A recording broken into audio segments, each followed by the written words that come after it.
বাংলাদেশ শুধু একটি নাম নয়, এর সঙ্গে কিন্তু আমাদের প্রচুর মানুষের পূর্বপুরুষদের স্মৃতি, ভিটেমাটি এবং প্রচুর গল্প জড়িয়ে আছে। এমন একটা জায়গা যার সঙ্গে আমাদের প্রচুর মানুষের রক্তের সম্পর্কও রয়েছে। কিন্তু সেই বাংলাদেশ আজ কোন দিকে এগোচ্ছে? এমন এক বাংলাদেশের দিকে এগোচ্ছে যেখানে তাদের প্রাথমিক যে চেষ্টা সেটা গিয়ে দাঁড়িয়েছে হিন্দু শূন্য করার। মুসলিম প্রধান একটি দেশ, সেই নিয়ে কাউর কিছু বলার নেই। সেটা নিয়মের নিরিখেই হয়েছে, রাজনৈতিক পরিণতি হিসাবে মেনে নিতে হবে। কিন্তু তার মধ্যেও কি একটা দেশ হিন্দু শূন্য করে দেওয়া কোনোভাবে মেনে নেওয়া যায়? আমি পুরো তথ্য এবং পুরো ইতিহাস বর্ণনা করে পুরো বুঝিয়ে দেব কিভাবে আজকের এই বাংলাদেশ এসছে, কিভাবে আজকের মতো এক এমন দেশ এসছে যেই দেশের প্রাথমিক লক্ষ্যই হিন্দু শূন্য করে দেওয়া। এই ব্যাপারটার মধ্যে এত গভীরে ঢোকার আগে আমার মনে হয় আমাদের একটু জেনে নেওয়া উচিত বাংলাদেশের রাজনৈতিক ইতিহাস, প্রেক্ষাপটগুলো। আমি যদি আজ থেকে স্বাধীনতার সময়ে চলে যাই, ভারতের স্বাধীনতা 1947 সালের কথা বলছি, সেই সময় যদি যাই, সেই সময় পাকিস্তান এবং ভারতবর্ষের মধ্যে দুটি ভাগ হয়। পাকিস্তানের মধ্যে ছিল দুটি অংশ, বেসিক্যালি দুটি দিকে। ভারতের দুই দিকে, ভারতের পশ্চিম দিকে ছিল পশ্চিম পাকিস্তান এবং পূর্ব দিকে ছিল পূর্ব পাকিস্তান। পরবর্তীকালে সেই পূর্ব পাকিস্তানের মধ্যে বেশ কিছু সমস্যা তৈরি হয়। তাদের দাবি আসে যে তারা একটা পৃথক দেশ হতে চায়। অ্যাটলিস্ট পৃথক দেশ না হলেও তাদের বাংলা ভাষাকে সরকারি ভাষার মর্যাদা দিতে হবে, সঙ্গে সেখানে আলাদা অর্থনৈতিকভাবে আলাদা সেটাকে ট্রিট করতে হবে। সেখানকার অর্থনৈতিক যা যোগান বা আয়, সেটাকে সেই জায়গাতেই সীমাবদ্ধ রাখতে হবে, পশ্চিম পাকিস্তানে পাঠানো যাবে না, এবং এরকম বেশ কিছু দাবি। সেই দাবির বিরুদ্ধে, সেই দাবিগুলোকে দমন করার জন্য আসতে শুরু করে পশ্চিম পাকিস্তান থেকে আর্মির অ্যাটাক, এবং সেই আর্মির অ্যাটাকের বিরুদ্ধে পূর্ব পাকিস্তানে রুখে দাঁড়ানোটাকেই বলা হয় মুক্তিযুদ্ধ, যেটি হয়েছিল 1971 সালে। প্রধান যিনি এটাকে লিড করেছিলেন, শেখ মুজিবুর রহমান। এই ক্ষেত্রে বারবার আমাদের মনে রাখতে হবে শেখ মুজিবুর রহমান একা ছিলেন না। সেই সময় তৎকালীন ভারতের প্রধানমন্ত্রী ইন্দিরা গান্ধী কিন্তু বাংলাদেশ, বর্তমান বাংলাদেশ, তৎকালীন পূর্ব পাকিস্তানের পাশে দাঁড়ানোর সিদ্ধান্ত নেয়। শেখ মুজিবুর রহমানকে ইনফ্যাক্ট ভারতে থেকে সেখান থেকে বাংলাদেশ পরিচালনের সুযোগও করে দেন তিনি। আর্মি দিয়ে সাহায্য করেন, এবং আর্মি দিয়ে সাহায্য করার জন্যই মাত্র 13 দিনে এই যুদ্ধ শেষ হয়। ভারত পাশে না থাকলে কোনোভাবে এই যুদ্ধে পূর্ব পাকিস্তান বাংলাদেশের পরিণত হওয়ার এই লড়াইটা পার হতে পারত না। পারলেও তা বহুদিন ব্যাপী হতো, বহু মৃত্যুর মধ্যে দিয়ে যেত। কিন্তু অবাক লাগে এই ভেবে যে সেই পূর্ব পাকিস্তান, বর্তমান বাংলাদেশ কিন্তু সে কথা মনে রাখেনি। তারা ভুলে গেছে এই কথা, তারা ভুলে গেছে ইতিহাস, তারা ভুলে গেছে ভারতের অবদান। এবং সেই জিনিসটাই আমরা যদি একটু দেখি, বহু রদবদল হয়েছে রাজনৈতিকভাবে, সেটা প্রত্যেক দেশেই হয়, ভারতেও হয়েছে। কিন্তু তার মধ্যে বঙ্গবন্ধু শেখ মুজিবুর রহমানের যে দলটি ছিল বাংলাদেশ আওয়ামী লীগ, সেই দলটি যতক্ষণ ক্ষমতায় ছিল, যেই সময় ক্ষমতায় ছিল, ততক্ষণ পর্যন্ত তাও বাংলাদেশে হিন্দুদের কথা বলার, নির্দ্বিধায় চলাফেরা করার এবং স্বাধীনভাবে নিজের জীবনযাপন করার একটা সুযোগ ছিল। কিন্তু যেই সময় দেখা গেছে বাংলাদেশ সেনাবাহিনীর অধীনে গেছে, বা বাংলাদেশ কোনোভাবে বিএনপি, মানে শেখ খালেদা জিয়া অধীনে যেই দলটি ছিল বিএনপি, বাংলাদেশ জাতীয়তাবাদী দল, তার অধীনে গেছে, তখন থেকে কিন্তু সেই সময় কিন্তু পুরোপুরি বাংলাদেশের উপরে একটা মুসলিম অধ্যুষিত ব্যাপার শুরু হয়েছে এবং হিন্দু দমনের ব্যাপারটা শুরু হয়েছে। এটা বড় আকার নেয় 2024 সালের 5ই আগস্ট। দিনটির কথা হয়তো আমাদের এখনো মাথায় রয়েছে। সেই সময় ইয়ং জেনারেশন বাংলাদেশ মুক্তির জন্য দাবি চালাতে শুরু করে। কি মুক্তি? তাদের প্রধানমন্ত্রী শেখ এর এগেনস্টে বেসিক্যালি সেই সময়কার বেগম শেখ হাসিনার এগেনস্টে একটা আন্দোলন শুরু করে যে তাকে মুখ্যমন্ত্রী পদ, প্রধানমন্ত্রী পদ থেকে সরে যেতে হবে। তার বাড়িতে অ্যাটাক হয়। বহু জায়গায় দেখা যায় যে শেখ মুজিবুর রহমান, বঙ্গবন্ধু যাকে বলা হয়, যাকে তাদের স্বাধীনতার কারিগর বলা হয়, তার মূর্তি ভেঙে ফেলা হচ্ছে, সেটাকে ধ্বংস করা হচ্ছে, বহু সরকারি সম্পত্তি তছরূপ করা হয়। এই সময় কোনোভাবে শেখ হাসিনা সেখান থেকে পালিয়ে বাঁচেন এবং তিনি এসে আশ্রয় নেন ভারতবর্ষে। এবং তারপর থেকেই আরো আক্রোশ বাড়তে থাকে ভারত তথা হিন্দুদের উপরে। তাদের উপরে অ্যাটাক শুরু হয়। প্রত্যেক মিনিটে, প্রত্যেক ঘন্টায় প্রচুর মৃত্যুর খবর, তাদের উপর অ্যাটাকের খবর আসতে শুরু করে। আইন শৃঙ্খলা দুর্বল হতে শুরু করে, সংখ্যালঘুদের ওপরে হামলা আসতে শুরু করে। এবং এই যে সময়টা, এই সময়টা আরো একটা পুরনো স্মৃতিকে আরো উস্কে দিতে শুরু করে। যাই হোক, এই ঘটনা, এই সময়ের মধ্যে যেই ঘটনাগুলো ঘটেছিল সেগুলো আমাদের প্রত্যেকটা জেনে রাখা দরকার। কারণ সেখান থেকেই কিন্তু আরো আবার বাংলাদেশ হিন্দু শূন্য করার আবার টার্গেটটা শুরু করে।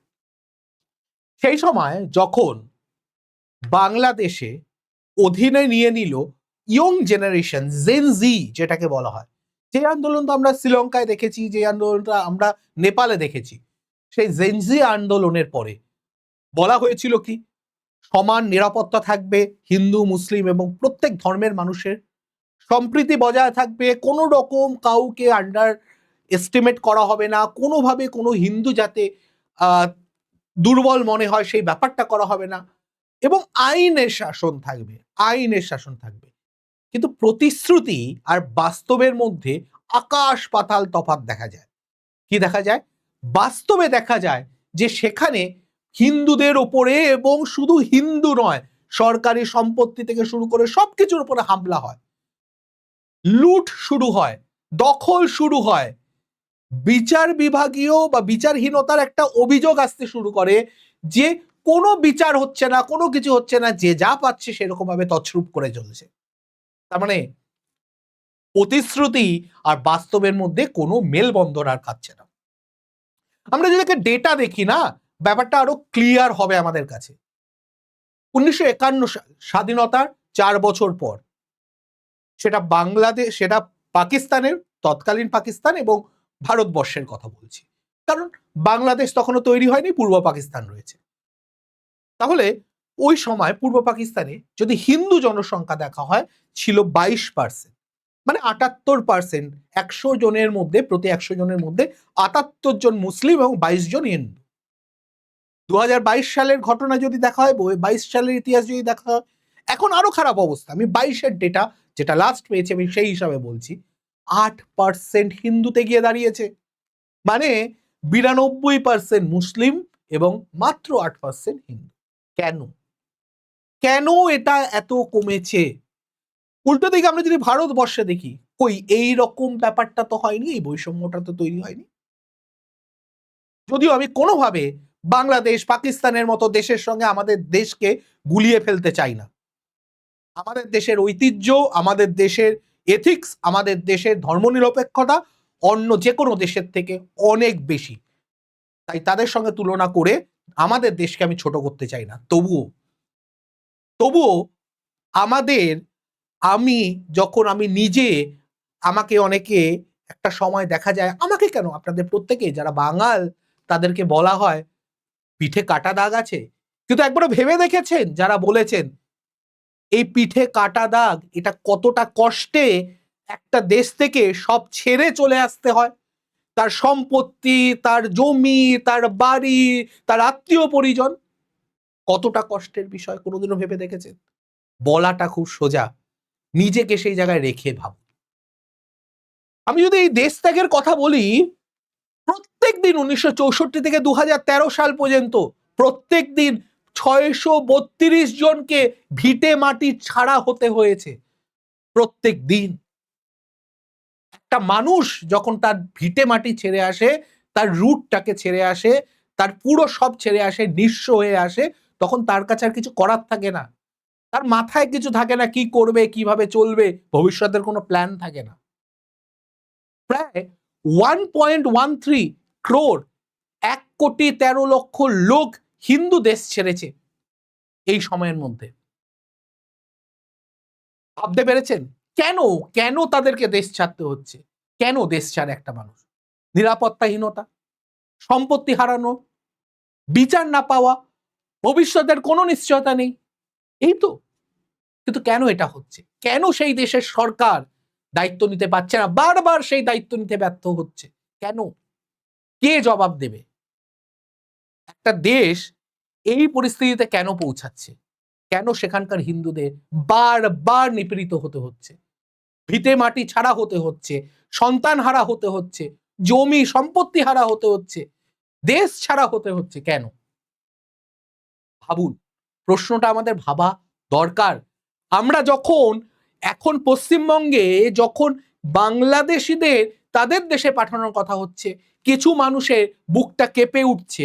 আপনাদের বুক কাঁপে? 1,13,00,000 মানুষ যখন, হিন্দু যখন তাদের ভিটে মাটি ছাড়া হয়ে এই দেশে বাধ্য হয়ে চলে আসতে হয়েছিল, তাদের কথা ভেবে ভাবে না? কাঁপে না সেই সময়? মনে হয় না তারা কতটা অসহায় ছিল? এখন যখন যারা বেআইনি ভাবে চলে এসছে তাদের কথা ভেবে কাঁপছে। অনেকের এখানে অনেকে কমেন্ট করবেন বা যুক্তি দেবেন, কই তারাই তো এসছে, তাদেরকে আবার ফেরত পাচ্ছে না। তাদেরকে ফেরত পাঠানো হচ্ছে না, আইন আছে, আইনটাকে বুঝতে হবে।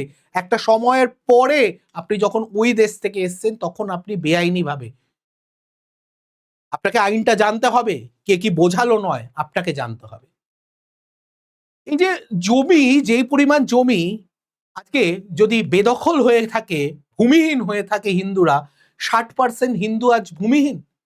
26 লাখ একর জমি, 2.6 মিলিয়ন একর জমি হিন্দুদের হাতছাড়া হয়েছে ওই দেশে। আপনি ভেবে দেখেছেন? হিসাব করে দেখুন, কিছু ছোট ছোট দেশের আয়তন অত নয় যতটা জমি হাতছাড়া হয়েছে। 12 বিলিয়ন ডলার, 12 বিলিয়ন ডলারের আর্থিক ক্ষতি হয়েছে। 2000 সালে বাংলাদেশের এই যে টাকাটার পরিমাণ, 2000 সালের বাংলাদেশের জিডিপির 88%-এর সমান, মানে প্রায় জিডিপির কাছাকাছি পরিমাণ টাকা সম্পত্তি শুধু হাতছাড়া হয়েছে হিন্দুদের এই সময়। কে নেবে দায়িত্ব? কাকে বলবে? কে শুনবে? কারণ এটা তো একটা চক্র চলছে, একদিনে হচ্ছে না। প্রথমে হুমকি আসছে, তারপরে বিরোধিতা শুরু হচ্ছে, তারপরে বাড়ির ওপরে হামলা, মানুষের ওপরে হামলা, পরিবারের লোকজনের উপরে হামলা, বাড়িতে আগুন লাগিয়ে দেওয়া হচ্ছে। আইনের নামে যদি যায় সেখানে আইনের কোনো বিচার নেই, হয় বহুদিন ধরে ঝুলছে বা আইনের দ্বারস্থ হওয়ার জন্য তাকে আবার শাস্তি পেতে হচ্ছে। বাধ্য হয়ে কি উপায়? দেশ ত্যাগ, দেশটাকে ছেড়ে চলে যেতে হচ্ছে। এবং এটা একদিন ধরে হচ্ছে না, যুগের পর যুগ চলছে, যুগের পর যুগ চলছে। তাহলে এই যে জিনিসটা 1948 সালের আইন থেকে যদি 1965 সাল বা 1974 সাল দেখি, সব একইভাবে হচ্ছে। এবং 2001 সাল থেকে নতুন 2011 সালের মধ্যে অর্পিত সম্পত্তি প্রত্যর্পণ আইন আনা হয়, যেখানে সম্পত্তি ফেরত দেওয়ার কথা হয়। কাজ হয়েছে? হয়নি। আবারও তো একই জিনিস, আইনের মারপ্যাচ, ঘুষ,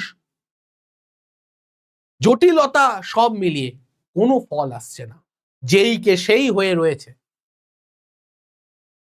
আইন আসবে, নিয়ম আসবে, কিন্তু তার জাতাকলে মানুষকে পিষতে হবে। নিয়ম থাকলে নিয়মের ফাঁক ফোকরও থাকছে, এবং নিয়ম তৈরি হওয়ার সঙ্গে সঙ্গে সেই ফাঁক ফোকরও তৈরি হয়ে যাচ্ছে, এবং পিষতে হচ্ছে কাকে? সেই অসহায়, জমিহীন, বাড়িহীন, পরিবারহীন, দেশহীন মানুষগুলোকে। আপনি বেশি দূর যেতে হবে না, একটু ভেবে দেখুন তো। 2025 সালের ডিসেম্বর মাসে, আমার তারিখটা এক্সাক্ট মনে নেই, দীপুর কথা মনে পড়ে? দীপু সাহা বাংলাদেশে মব লিঞ্চিং এ মারা গেল, পুড়িয়ে মারা হলো, মনে পড়ছে?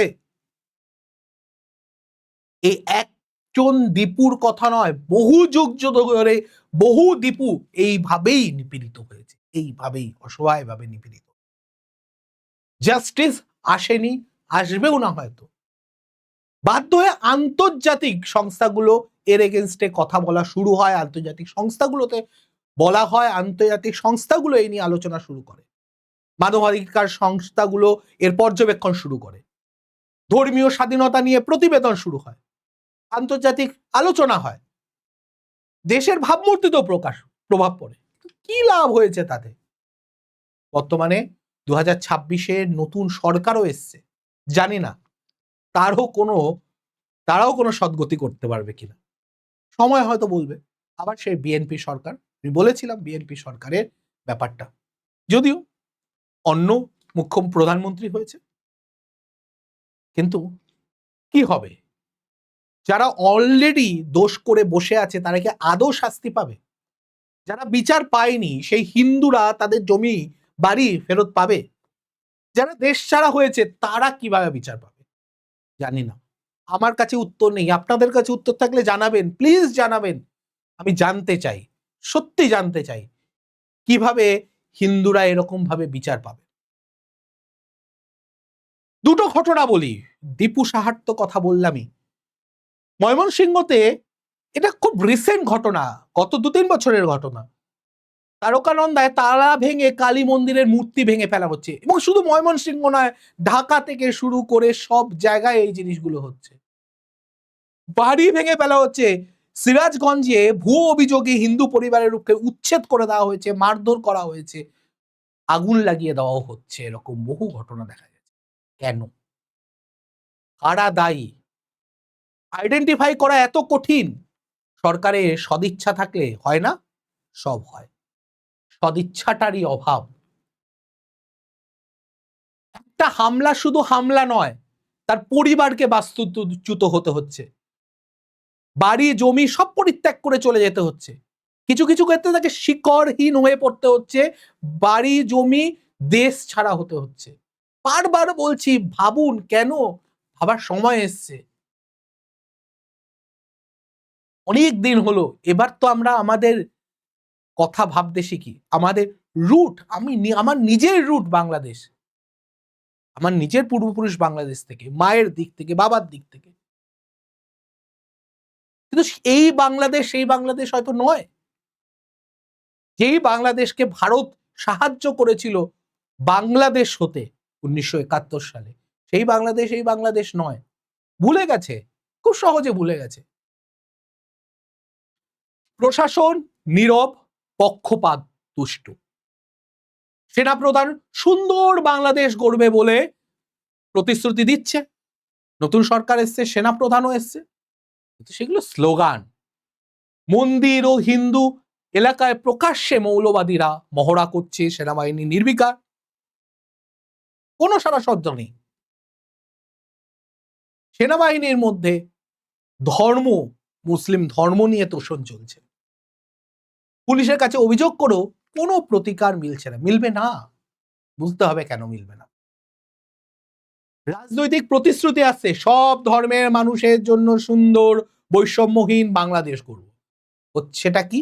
বাস্তবে কি? রাজপথে আল কায়দার পতাকা উঠছে, উন্মুক্ত ভারত বিরোধী বিদ্বেষ ছড়াচ্ছে, সেভেন সিস্টার দখল করে নেওয়ার কথা বলছে, চিকেন স্নেক অ্যাটাক করার কথা হচ্ছে। কেন? আমাদের দেশে কতবার এই কথা আমরা বলি, বাংলাদেশ অ্যাটাক করে উড়িয়ে দেব। মাঝে মাঝে বুঝতে হবে, বাংলাদেশের জন্যও বলছি, আপনাদেরও বুঝতে হবে। নীরবতার মানে এই নয় আমাদের শক্তি নেই, আমাদের ক্ষমতা নেই, আমাদের পাওয়ার নেই। ভারত যেদিন চাইবে সেদিন বড় বড় দেশকে পর্যদুস্ত করার ক্ষমতা সে রাখে, কিন্তু ভারত শান্তিপ্রিয় দেশ। যতক্ষণ না পর্যন্ত ভারতের উপর অ্যাটাক হবে, ভারত পাল্টা অ্যাটাক করবে না। এটাই ভারত, এটাই ভারতবর্ষ। এর জন্য আপনারা যতই যাই বলছেন না কেন, আমরা হয়তো মুখ বন্ধ করে শুনে যাচ্ছি। যাই হোক, হিন্দু শূন্য করার জন্য যে 3টে ষড়যন্ত্র বা 3টে কারণ মেইনলি: 1, আইনি বঞ্চনা; 2, প্রশাসনিক নিষ্ক্রিয়তা; এবং পরিকাঠামোগত বা কাঠামোগত যেই সংহিতা সহিংসতা বা যে ব্যাপারটা রয়েছে, যেখানে মঠ মন্দির বাড়িঘর ধারাবাহিকভাবে তছনছ করা হচ্ছে, অ্যাটাক করা হচ্ছে, ধ্বংস করা হচ্ছে, এবং এটা যেন সিস্টেমেটিক করা হচ্ছে। জিনিসটা চেঞ্জ কোনোদিনই হচ্ছে না। ৭১ সালের পরবর্তী সময় থেকে একইভাবে চলছে। পরিমাণটা কমছে আর বাড়ছে। যন্ত্রতা একই রয়েছে। ভবিষ্যৎ কোন পথে? আমরা আশা রাখতে পারি নিরাপত্তা দেবে, বিচার হবে, সম্পত্তির অধিকার ফিরে পাবে, হিন্দু মুসলিম সব ধর্মের সমান অধিকার থাকবে। কিন্তু এটা বলা যতটা সহজ, করাটা ততটা সহজ নয়। অনেকটা পথ চলা বাকি, অনেক প্রায়শ্চিত্ত করা বাকি, অনেক আইনের শাসন প্রতিষ্ঠা করার জন্য অনেকটা কষ্ট করা এখনো বাকি। এবং যারা পায়নি, যারা বহু আইনি পথে হেঁটেও, বহু কেস করেও যারা সমাধান পায়নি, তাদের সমস্যার সমাধান করাও বাকি। জানি না এটা কোনোদিনও হবে কিনা, হয়তো অলীক কল্পনা কোনো একদিন হবে। কিন্তু এই অস্তিত্বের সংকট কাটিয়ে বাংলাদেশ হিন্দু সম্প্রদায়ের যদি সব ঠিক করে দিতে পারে, সম্পত্তি বলুন, আইনি লড়াই বলুন, বা ঘর ছাড়া মানুষদের ফিরিয়ে আনতে পারে, সেই দিন বাংলাদেশ আসল বাংলাদেশ হবে। এই আশা রেখেই আজকের ভিডিওটি আমি এখানেই শেষ করলাম। আশা করি ভিডিওটি আপনাদের ভালো লেগেছে। ভালো লাগলে লাইক করবেন, শেয়ার করবেন এবং অবশ্যই চ্যানেলটি সাবস্ক্রাইব করে রাখবেন। আপনাদের কি মতামত সেটাও জানাবেন। আপনাদের কি মনে হয় কোনোদিনও বাংলাদেশ সেই স্বপ্নের বাংলাদেশের মতো হতে পারবে? জানিয়ে যাবেন। ভালো থাকবেন, সুস্থ থাকবেন। নমস্কার। জয় হিন্দ, জয় ভারত, জয় পশ্চিমবঙ্গ।